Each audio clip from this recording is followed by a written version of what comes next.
Vue du sol, elle paraît toucher les nuages. L'échelle Magirus déploie ses 64 mètres dans le ciel bruxellois. Une opération forcément délicate pour laquelle 30 techniciens seront bientôt formés. Il faut faire très attention au poids et alors à la vitesse du vent, parce qu'on est limité à une certaine vitesse du vent. À cette hauteur-là, le risque est quand même qu'il y ait des grosses rafales et que l'échelle soit déstabilisée. L'engin pèse 29 tonnes, permet d'élever 3 pompiers en 40 secondes.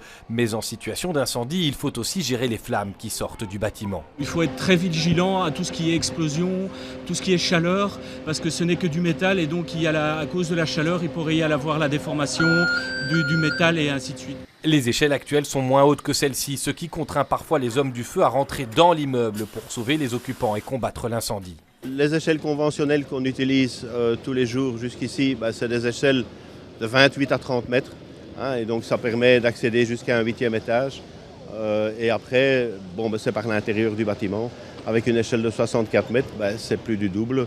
On arrive jusqu'à 17-18 étages en façade. Cela fait des années que les pompiers bruxellois réclament cet outil. Des incendies à Londres et Paris, notamment celui de Notre-Dame, ont permis de convaincre les politiques. Nous avions fait une analyse de risque et nous avions estimé que c'était nécessaire.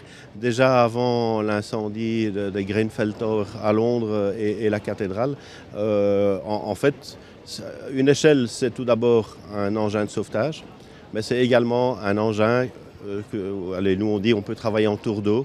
Et donc ça veut dire qu'on peut donner de l'eau en façade ou en toiture.